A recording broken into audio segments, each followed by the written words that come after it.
Where were you in 2001? Me, I was working at McDonald's and studying film at college. Sega, on the other hand, were getting ready to release a new Sonic game on their rival's hardware. The Dreamcast sold so poorly that not even Sonic Adventure nor Sonic Adventure 2 could save it.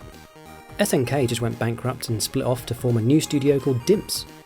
Sega hired Dimps to make this new Sonic game called Sonic Advance. It does well, and causes 2 sequels. Well, 3. Well, 4. Well, the Sonic Advance games are wonderful, aren't they? They look and feel like you're playing an actual cartoon, with vivid colours and appealing character designs. This was the first 2D Sonic game produced for a Nintendo console, and the first proper 2D game since Sonic 3 and Knuckles. Sonic and his friends had undergone some recent cosmetic changes during the Adventure era, so there's now this interesting hybrid of modern Sonic character designs in a pseudo hand-drawn 2D aesthetic. Let's take a look at how they nailed the animation in the Sonic Advance games.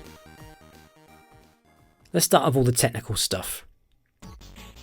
Let's look at what all the animations are, how all the animations work together, what they're doing, and things like that. From a technical standpoint, the way these games look are utterly fantastic. Taking a glance at any of the character sprite sheets shows just how many frames there are, even in this first game. The original 2D Sonic games are pretty expressive, but Sonic Advance just takes this to a whole new level. If anyone knows how to make Sonic characters look great on a handheld, it's Dimps. Quick history lesson, Dimps were formed out of ex-SNK employees who produced some of the best looking pixel art games there are, with 2 such examples being the King of Fighters games and the Metal Slug games. I made a video looking at Metal Slug's animation a few years ago, go check it out. SNK also made a little game for their Neo Geo Pocket handheld system called Sonic Pocket Adventure, which was an 8-bit remake, well, demake I suppose, of Sonic 2. Something that SNK were good at, especially with their fighting and shoot-'em-up games, was the use of sub-pixel animation. This is a method where you sort of trick the eye into seeing very subtle movements between pixels that wouldn't actually be possible, but can be done with clever use of colours. This video here sums up the process very well. Essentially, you kind of cycle through gradients to make it seem like something is moving very slightly between 2 binary positions, and this gives you more leeway for fluid and subtle movements. I mean, look at this elephant, that's mad! As far as I can tell, there isn't any sub-pixel animation in the Sonic Advance games, or at least not nearly to the same extent as those other games have. But that experience of moving things on such a subtle level means the team were able to fine-tune the movements of these games much more easily, and be able to give the characters much more personality, but we'll get to that in the next section. As we've established before in previous videos, older games didn't have the luxury of complicated blend trees and such in animation, where multiple actions can be performed at one time with ease. This means anything that happens will happen sequentially. One action will have to interrupt another, and there's no real transitions between actions. If you're standing, for example, jumping will send you straight into that jumping action, or if you've bounced on a spring or catch a pole, you'll just snap to that grabbing pose. Anything that needs 2 things doing at once will need a bespoke, tailored animation for those 2 actions at once. The context of the animations, where the animation is used, is similarly limited, but not entirely absent. Grabbing onto a pole doesn't consider if you were falling onto it or jumping up to it, but there is some relativity to the animations, such as the top speed animation looking the way it does only because you've passed all the other phases of running first. The game would look and feel different if you just went into that top speed animation straight away. We'll come back to the context of these animations in a bit. There's basically an animation for anything you can think of in these games. There's not just one pose or action for being in the air, there's multiple depending on the type of bounce you're doing, the type of object you're using, all sorts. Let's just take a note of what types of animations there are just in Sonic Advance 1. You've got your running, which has a couple of phases, and therefore braking. You've got normal jumping and spring jumping, 2 types of swinging. You've got hanging and shimmying. You've got damage, which doubles up as a sort of falling one. You've got 2 types of balancing. You've got 2 victory animations, one on the spot and one running. You've got catapulting, rail grinding. You've got this kind of air rotation one. You've got running on the wall. You have idle animations and animations for looking up and down. You've got the special stage snowboard animations and winning victories, air bubble breathing, and you've also got special moves per character as well. And that's not getting into other context-specific animations like cutscenes and other miscellaneous actions. That is so much animation, and per character as well. And it's not like other older games where you could be clever and split the sprite up in specific ways. Like, these poses are all really unique and asymmetrical. I can't really see any way in which these could be simplified and rebuilt to save space on the game cartridge. Something the Game Boy Advance could do was sprite rotation and scaling. This means that rather than having a separate sprite set per angle for moving around loop-to-loops or loops, you could just take that one sprite and simply rotate the asset. Much simpler. Bit rough looking, but simpler. Just want to cover Amy Rose. This is the first time she's a playable 2D character, and probably the second time being in a mainline 2D game since Sonic CD. And man, is she fun to play as. She doesn't have the same moves as the other characters, in that she doesn't spin dash. She doesn't go into a ball the way Sonic, Tails and Knuckles do. Instead, she jumps normally like Mario, and she does these little hops instead of turbo spinning. And she has a hammer that she can fling around with all sorts of ridiculous moves. Seriously, she makes the game feel totally different by how differently she plays. Sonic Advance 2 introduces a few new moves and a whole new character, Cream the Rabbit. This game took a bit of a different direction to the first game, giving it a speedrun kind of feel, meaning that there was more emphasis on the speed of your character. Starting a stage had you launch automatically into a run, and everything was all pinned around you maintaining momentum. I mean, your classic top speed run for Sonic is now this arm pumping animation, and an additional walking animation has been inserted at the start of the running phases for all your characters. Oh yeah, there's like 5 phases of running now. It makes sense, as this game is much more about speed than any previous game. You want to earn that top spot, as ideally you don't want to be seeing or feeling this walking animation at all. It's designed to look and feel slow, so you're encouraged to maintain top speed. There were a few new moves, like this spinning around one, which wasn't just a simple sprite rotation, but we'll get to that in a bit. There's a slight difference with the jumping here, in that there's a landing animation now. Just before your character hits the ground, their legs reach out to steady the landing. That's nice, and it still doubles as attacking an enemy, and I really like how it looks when you bounce off an enemy. Characters have a turnaround animation in 2 onwards, which wasn't something that happened in the original games, but can be afforded here because the whole idea is that you take a while to build your momentum, so 1 or 2 frames of turning isn't much in the grand scheme of things, and it just smooths out that transition. I never actually unlocked Amy to play in my actual game because Sonic Advance 2 is really hard, because it's stupid and got rubbish special stages, and I couldn't do it, so I never completed it with everyone, so I never unlocked Amy. But I've checked out some playthroughs and looked at her sprite sheets, and it seems like she mostly has the same sort of moves with some appropriate tweaks to match her to the other characters of the game. So she has that nice start up before launching, she has the other special overreach animations, it's just more lovely stuff to give her more expressions. This peel out is kind of funny, it's like she can't believe she's doing it with the eyes wide open. She doesn't run with her hammer anymore, and I love her launch from a rail grind. Sonic Advance 3 kind of reintroduced an idea that Knuckles Chaotix had, though not as complex, in that you play with 2 characters to do more things, reach more areas and do all sorts of fun things. The amount of animation that was already added in Advance 2 has been expanded on even more in Advance 3. The moves your character does depends on the pairing up you have. For instance, Sonic will have his Insta-Shield if with Knuckles, but not with Tails, and characters jump without spinning if paired with Amy. Tails will do a punching glide thing with Knuckles, and each character can be held as well, which means you can run and jump while holding. There's just so many beautiful frames of animation in this game, it's absolutely maddening how much there is. Like, as well as your own character's special actions, depending on who their partner is, there's also special actions for both characters together. All characters can wield a hammer, all characters can command cheese, the game is just wonderfully detailed. You've also got various angles for characters within each game's special stages as well. Okay, so let's move on to the fundamental side of things. How are these characters being portrayed? What are their attitudes? What are they actually doing? What are their personalities? Before we actually get into how each character displays their personality, I want to cover some more general stuff across the board. For instance, when I first played Sonic Advance, I was blown away and had this feeling of, oh, this is what a Nintendo-fied Sonic is going to be like. But I think one massive change which set these games apart from Mega Drive games was the spin dash. All the cool stuff was still there, such as this forward-leaning spinning tyre with smooth smoke billowing out behind, but it's when you revved up even more, your shape would squeeze in as though trying to squeeze out some extra revs. Just a small change, but completely changed the appeal of these characters and just elevated the whole experience. I want to quickly come back to this swinging animation.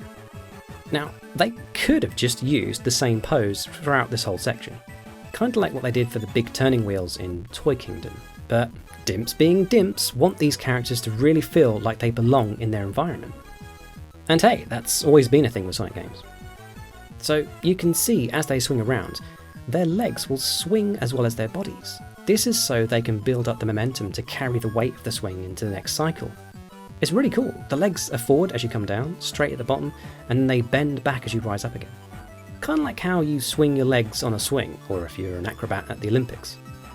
What I like about this particular action is how it plays forwards or in reverse depending on how you enter the handles. It's just great attention to detail for what could have been a really simple and overlooked thing. All characters have a special set of moves in Advance 2 when they're in boost mode, and it causes a slight pause in the action, which gives the characters a chance to pick a direction as you can launch upwards, forwards, or backwards, or down. But in terms of traditional animation principles, you get this nice little bounce of anticipation to prepare the launch in whichever direction.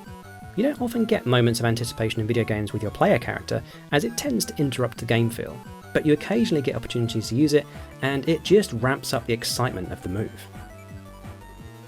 Your characters maintain a 3/4 view at the start, but as they get faster, they turn more side-on and forward-facing, which is a cool touch. Now, for the sake of efficiency and the flow of the video, I'm going to be referencing animations from each of the characters across all the games at once, as they are mostly the same across all the games, apart from certain examples which I'll highlight when we get to them. One caveat to that though is that I'm only going to be using Advance 2 and 3's running phases, because 1's running animations are actually quite basic, like I said earlier, and are included as part of the other game's phases anyway. Majority of the animations in 1 are present, but just built on top of in the sequels. There is one animation in Advance 1 which isn't in the other games though, which is Sonic's Cyclone feet running. So, quick digression.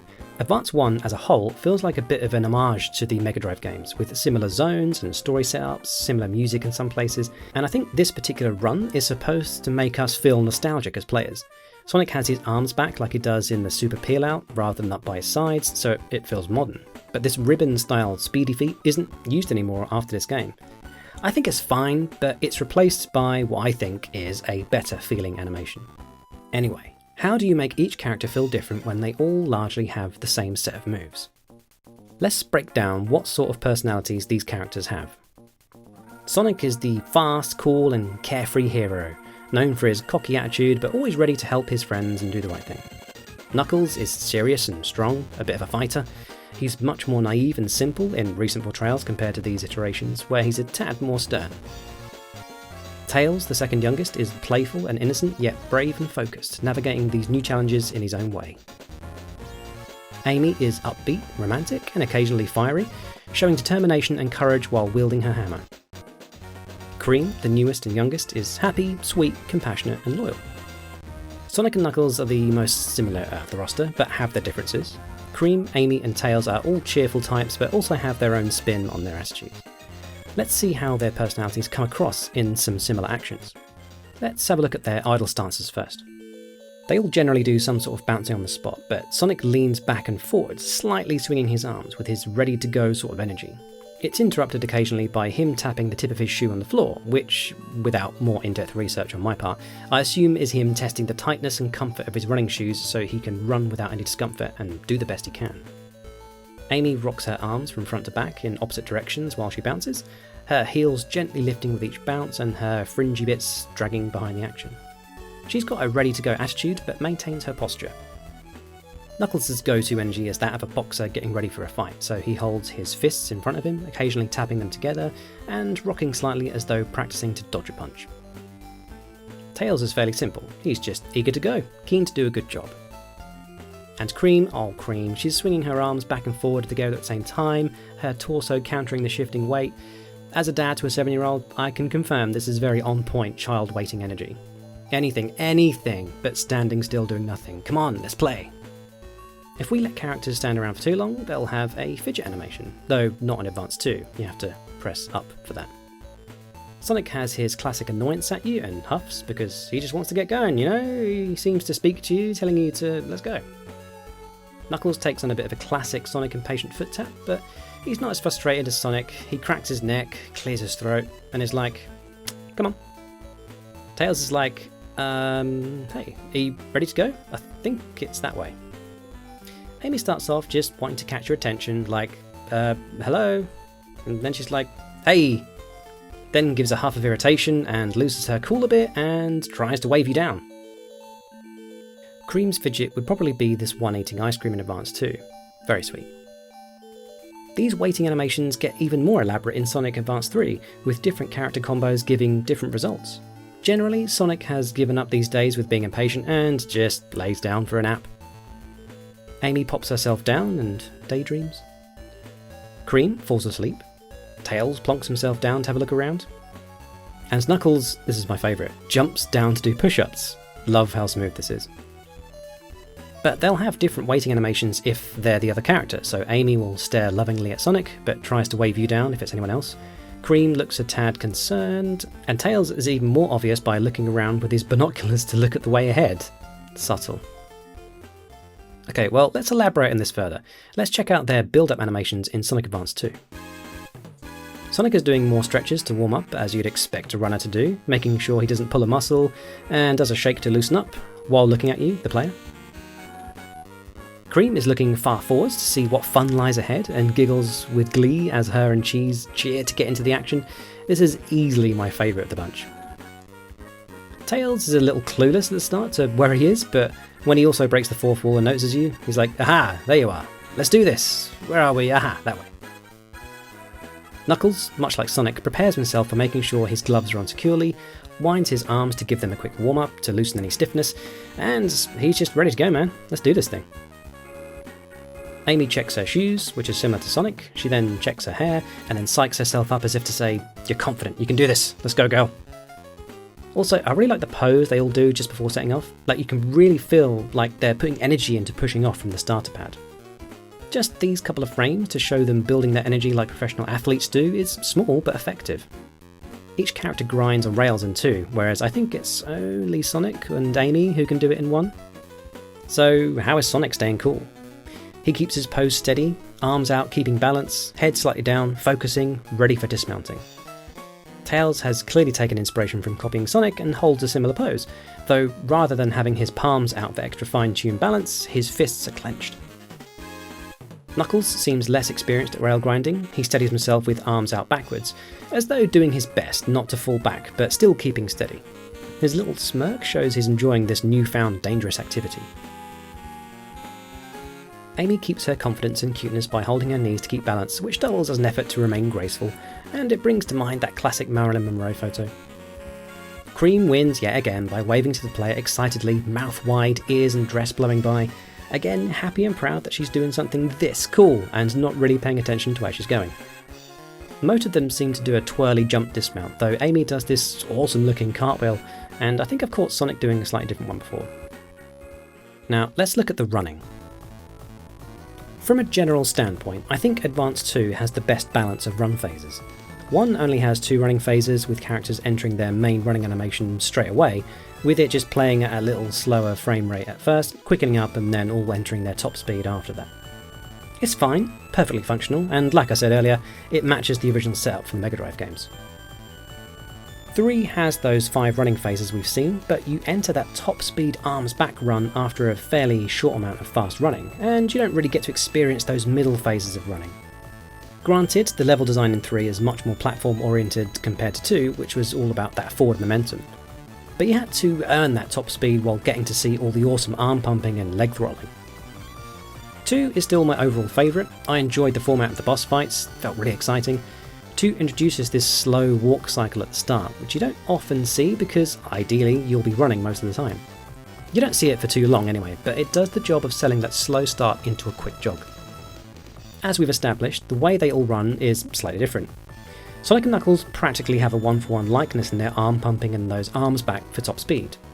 There's a nice silhouette to these particular runs, and you see them the most, so it's good that they look appealing. Tails has a slightly less experienced style of running, but that's natural because he mostly flies and glides along the floor. Though, having said that, we don't see Tails' propeller run until he's at boost speed, which I think is a bit of a shame because I think that's his signature move even when at lower speeds. I think this jogging run, when running at top speed before the boost, just seems a tad unsightly. Also, bit of a shame we don't get full propeller when at boost speed either. Amy and Cream have similar confident runs, but interestingly when Cream is at top speed with her arms back, they're not as stable as the others who have theirs back, likely because she's the youngest and has less experience running at full speed. I like that.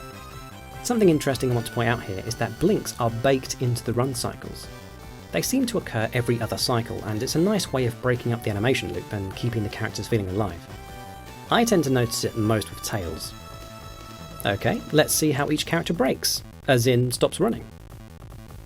They have two types, one for standard running and one for top speed, and in Advanced 2 they have a third for stopping at the end of a stage. Sonic stops normally by simply sticking his legs straight and arms back to keep balance, and his top speed break has him slightly lower to the ground in an attempt to steady himself with his arm touching the floor, which is a really cool pose, because it's Sonic. Knuckles has a similar thing but inverted, so he reaches to the ground on his normal run and legs out straight for his top speed. With a slight back angle for his stage finish, arms out, front and back to keep balance, not quite as confident as Sonic. Tails looks a little startled at his stopping, and even more so at top speed, so much that he's taken on a side angle stance to try and keep balance from falling over. Cream has the standard legs straight and arms back, 3/4 view on a standard run with her ears back, but a straight on version with her ears getting flung forward and spinning around on a top speed break. Really fun. Amy, again, a standard straight legs with arms back and a look of surprise, and her top speed break is her whole body back with a slightly more shocked look that she might actually fall backwards. So we won't have time to go through absolutely every animation for each character, but there's clearly a pattern of how each personality is being portrayed with varying moves. The special directional moves in Advanced 2, for example, are great. Sonic always seems to maintain his sense of determination. Tails, Cream and Amy always have a cheerful, playful action, and Knuckles is serious, like Sonic, and uses his strength, obviously. And man, the tag team animations in 3 are just fantastic. Each character tends to have a special move depending on the team up, like Amy floating with a balloon when with Tails, and Cream with her umbrella, or Tails having a punching glide when with Knuckles, and similarly, Knuckles having a one-handed glide when with Tails. I do enjoy each character's descent from Tails' super jump. Very fun. So I was saying earlier about older games not having the luxury of combined animations, but here's a rare example where two actions had to be combined. So I'm talking about when you hold another character and run or jump them. Essentially, the motion has been retained when running at a slower pace, but with the character's hands held out. Also, it's subtle, but each character slightly leans back to allow for the additional weight and the space they'll take up. Obviously, you don't want to affect the character's hitbox too much by making them extend out beyond it. It would just be confusing. One of my favourite additions in this game though is when each character is paired up with Amy or Cream, as they all have a hammer animation and a command animation, and they're all subtly different and enjoyable. The way Tails flies when paired with Cream just makes me die. Okay, so earlier I also said that older games didn't have the luxury of having specific linking animations to smooth out transitions between actions. But the context of specific animations meant you could at least plan poses to be more relevant to the previous animation. For instance, when a character falls from a jump, you can practically guarantee that the previous animation will have been some sort of stretched out pose from a spring launch, meaning that the legs can be brought upwards from a long pose. Amy's various hammer animations are all based on their previous pose. Using your previous pose can be really helpful in planning your next animation to be as smooth as possible and not having any major noticeable popping between frames. Because the Game Boy Advance cartridges could hold more space, this means there was much more room to hold visual data. In my Mario Wonder video, I talk about how the devs made the game characters feel more expressive by having a vast amount of different poses and actions to portray different emotions and variations. The same can be said of the Sonic Advance games. Each character feels like they have a real, tangible, identifiable personality, and I think this is down to the fact that Dimps went above and beyond to provide us with as many different actions and moves as possible for each character. I just want to quickly go over the details I like in these games. The Mega Drive games had their fair share of nice little details, such as water flashing white if you jumped into it with an electric shield, and various stage elements in motion, like the flowers dancing, but the Advance games have many more details like this. You've still got the dancing flowers, but you've also got environmental reactions, such as water splashing over characters' heads if there's a waterfall, the fact that the sprites were smaller than on the Mega Drive but had way more detail, boom. I quite like the fireworks in Casino Paradise, and I also didn't realise that this is where the whirly sound came from for Sonic Mania in Studiopolis. I love this detail in Advance 3, Route 99. If you pay attention to the buildings, you can see some reflections in the windows which are reflecting back parts of the stage the player can't see in front of the stage platform. Not sure if I'm describing it properly, but hopefully you can see what I mean. It's just a great detail which adds an extra layer of depth to the graphics, which was also replicated in Sonic Mania in Studiopolis Zone. I could spend hours and hours picking over the various animations, like how they all balance differently and how they all crouch differently, but I think I've driven home the main point of how they made them different while making the game feel good. So, a conclusion? What have we learned from this? What was this for? Well, I've recently played Sonic Superstars and I was sort of shocked. Well, not shocked. Whatever like 15% of shocked is. Mildly stunned. I was mildly stunned at the relative lack of polish and expression the game had, for the price it was. One such thing being the lack of water splash over your character's head. Another thing I noticed was most characters barely blinked throughout anything they did. The way characters moved felt like a stale, bland version of what's already been done before. There wasn't anything particularly special or expressive about what they were doing. For instance, Knuckles getting thrown around by the water here doesn't look like he's that concerned. His eyebrows, or the tops of his eyes I suppose, don't furrow or widen. His eyes don't look forward or around. His mouth is just an O rather than a shouting or screaming sort of shape, and he's not flailing around all that much. I mean, it's not bad, it's just a bit bland is all. Sonic has a couple of phases for his running. There's this extra one between that classic startup and the classic top speed, where he leaned a little more forward, which is nice. And he has a new top speed run, which, funnily enough, reminds me of the odd mashup we had for Sonic Advance, where it's a combination of classic running and modern running with the hands pushed back. It's kind of cool. You've got that fun ribbon-style peel-out animation from Sonic CD. I really like Tails' spinning Tails animation. It's got this nice, flat, smeary aesthetic. Though I'm not a fan of his solid ball-style jump form. It looks a bit odd. Amy is probably the best of the bunch for me, but honestly, I think it's all in the eyes. These characters don't do much with their eyes and their poses don't feel pushed enough. And I think this is why it was good to go back through the Sonic Advance animations. There's so much in there. Characters have so much range in their expression. Knuckles here still looks sort of serious with his furrowed brow, but they've pushed it just a little more, exaggerated it, and it reads better. Combined with his serious mouth, it plays much more like he's overthinking and being deep and serious. Whereas in Superstars, he's got this smirk and his eyes just sort of shaped like they're down rather than actually being furrowed, and it doesn't really read as anything, to me. I'm not sure exactly when or why classic Sonic became this sort of emotionless canvas, but I suspect it started with Sonic Generations with him being portrayed as this mute character, and that's somehow evolved into this empty facsimile of what Sonic used to be. And Generations wasn't bad either. I mean, just check out New Frame Plus's nearly 2-hour video on Sonic games because it's, as you would expect, marvellous. But there's just something that's lost in translation with Superstars, which seems like they already nailed 20 years ago. Now, I know, you're asking, why haven't I covered the Sonic Rush games or Sonic Battle or talked about Robotnik? Honestly, I haven't played Sonic Rush or Sonic Battle, but I gave them a courtesy look, and Battle does look insanely detailed. Like, that's overkill. They didn't need to go that hard with the sprite work. And Robotnik is Robotnik. What are you going to say, really? Oh, Super Sonic's in there as well somewhere. I don't know. Never unlocked him. Don't care. Lol. Fine, alright. But quickly though. Okay, so this is cool. I love his little jump into it, though feels a bit quick. Like, I want some anticipation in there to really make me feel excited to ramp that up. I like this flying pose. That's cool. Body completely horizontal. I always thought that was pretty hard to do with Sonic. Oh, looks like it still is. Whoops. Okay, Advance 2 is better. Love the pose on this hovering bit. Love he closes his eyes just before, like, I will do this for you, Cream. Really nice. And just great to see the others' reactions.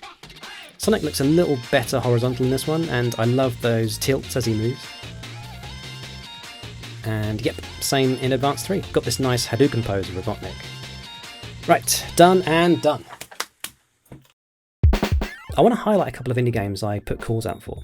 There were so many I couldn't do them all, but I've got a couple. This first one is a VR game by Matthew Schreiner called My Friend Newt. The animations on this little character are really adorable. There's a nice little bounce to their jog. There's this little stretch when they jump. Their body proportions lend themselves well to the sweet, simple movements that they do. They sit down to chill, which is really sweet, and I love that you can beckon them over and they'll come. And this next one is currently in development called Legend 64, and it's inspired by 3D games that were on the N64. I'm really liking the look of this one. You can check them both out in the links in the description. Come back next time and I'll do a similar thing for the Mega Man X series. Love you, bye.